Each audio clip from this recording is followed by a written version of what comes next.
bạn xôm gồm chùm điệp su bục mà bóng phổ ônទាំងអស់គ្នាបាទដែលនិយមស្រឡាញ់យ៉ាងមានជំនឿលើវត្ថុស័ក្តិសិទ្ធិខ្មែរយើង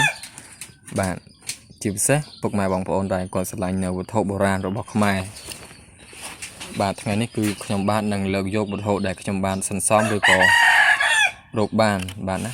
ឬក៏មានឧបនិស្ស័យឬបាននៅលើទួលបុរាណមួយឬក៏ទីទួលភូមិចាស់មួយបាទដែលស្ថិតនៅក្នុងស្រុកកំរៀងខេត្តបាត់ដំបង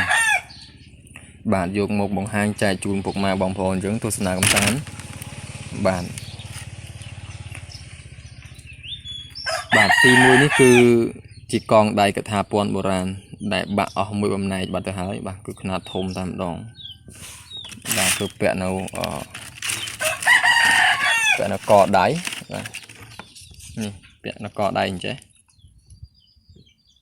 បាទនេះរង្វង់កងតែម្ដងបាទតែគួរស្ដាយគឺបាក់អស់មួយបំណែកធំទៅហើយបាទនេះប្រហែលជា 40% ទេនៃកងដៃបាទនេះក៏ដូចគ្នាដែរប្រហែលជា 30% បាទដែលនៅសល់បាទកថាពន្ធកងដៃបុរាណបាទគឺត្រជាក់បាទស្អាតតែម្ដងសាច់ឡើងម៉ត់ស្លុង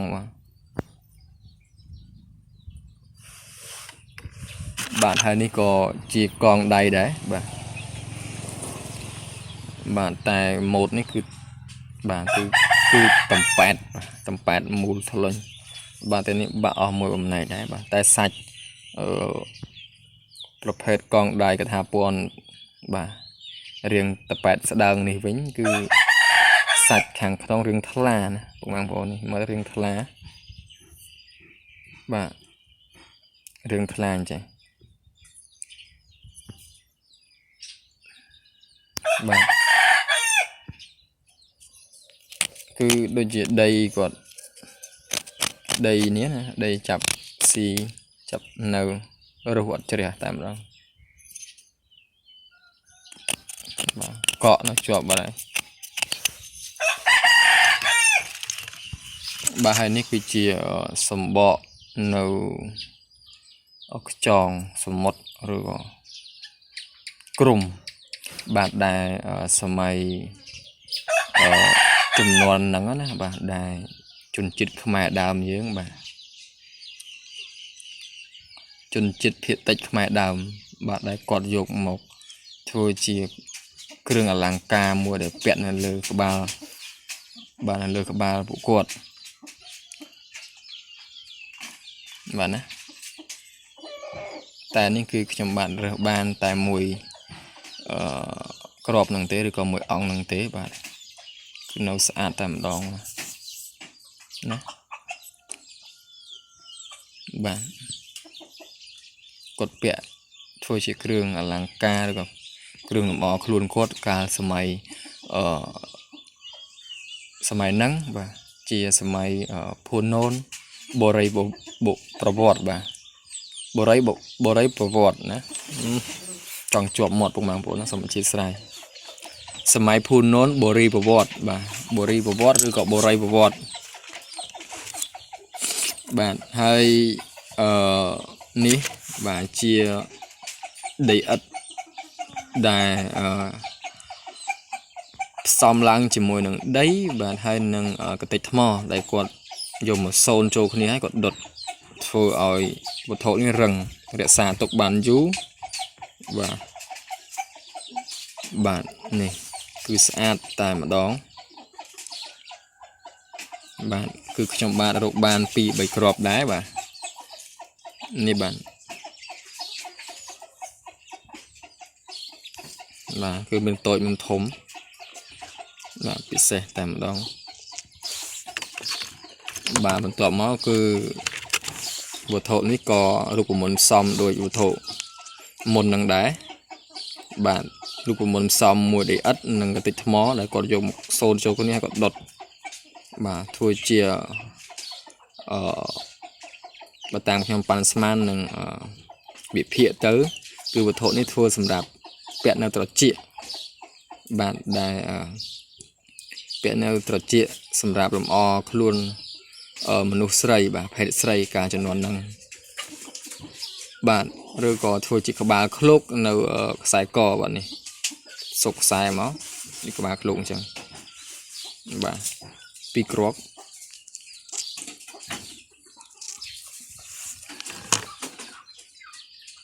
បាទហើយបន្ទាប់មកនេះគឺប្រភេទដីលុញបាទដីលុញដែលមានរចនាបថកលាឆូតអញ្ចឹងបាទហើយនៅស្អាតហើយរូបមន្តផ្សំក៏ផ្សំជាមួយនឹងដីឥដ្ឋនិងកតិចថ្មដែលគាត់ដុតដូចគ្នា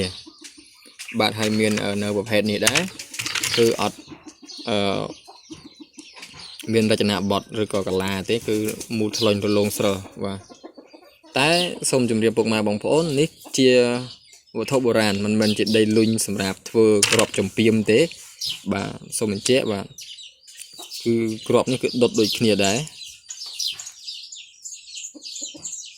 បាទណា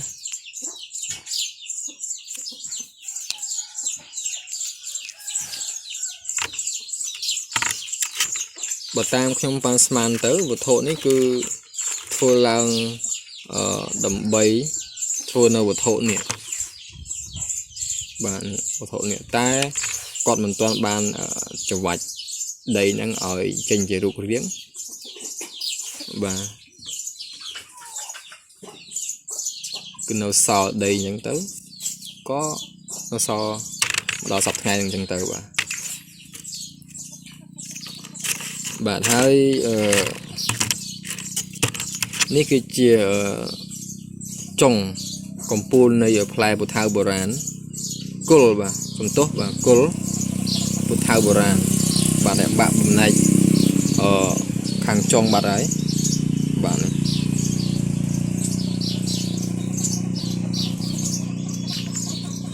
បាទ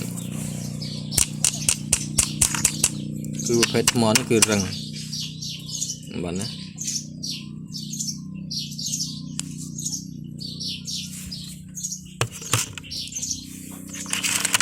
ហើយនេះគឺជាថ្មខ្មៅបាទសាច់ថ្មខាងក្នុងគឺខ្មៅ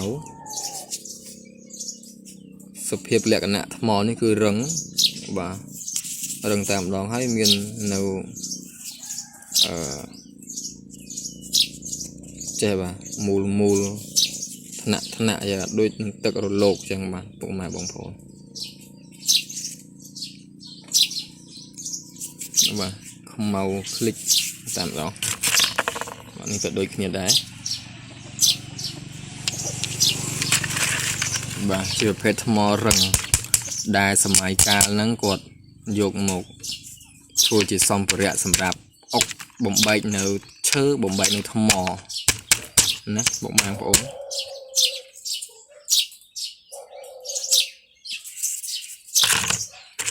បាទនេះក៏ដូចគ្នាដែរខ្មៅคลิกស្អាតតែម្ដង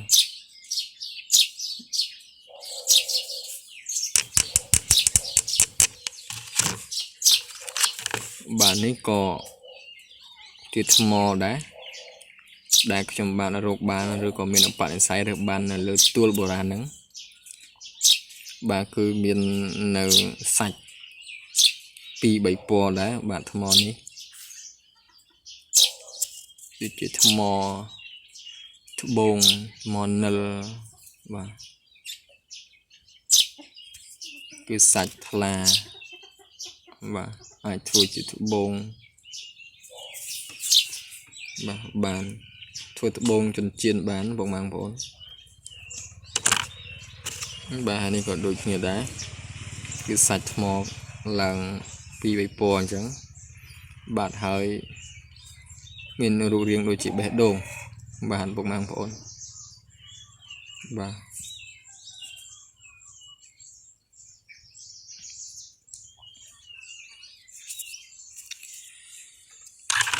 បាទក៏ជាថ្មដែរ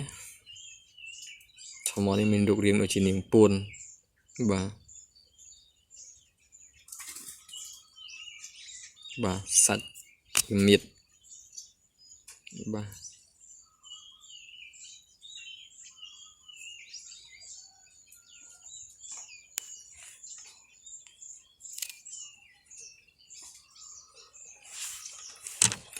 bạn hai ní cái chia cái tịch này thơ bồn đặc trong một bạn lừa tua lượng đá cứ sạch lăng của môn po xa tạm đóng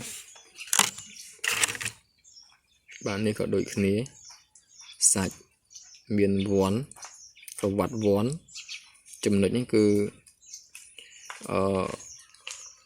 miền thla mà chùm nữa những cứ thla một dòng hiếng rừng lọ một dòng hiếng bạn này có đôi khné đá cứ thâu từng on cứ trong bạn là lừa tua bò rán rồi có tì tua phồng chắc bạn bà cào bà thmo cào bị tì tua bò ram nắng rồi có tì tua phồng chắc nắng có nhầm mình dùng một đá bà dùng một nòng tôm nguồn rồi có chỉ ít tiệt tê bà cái thmo thòng đà tê té thmo bậc hết ní cứ chỉ thmoสมัยกาลโบราณสมัยกาลพูนนบริบวรนั้นก่อนยกมาปราบราชซอมเปรียปราประจำไงกวดบ่าจังรอบโจลเกี่ยวกับทบโบราณได้บ่าได้มีอยู่การอบโรยสนามบ่านะปกมังผลจังชมบาทมีแต่ปนังเตบ่าบาสันจิกชมบาทบ่อสายเตามีจำนวนควาคาหรือก็ลู่ตรองหน้าบ่าส่งมาชีสายออกชมบาท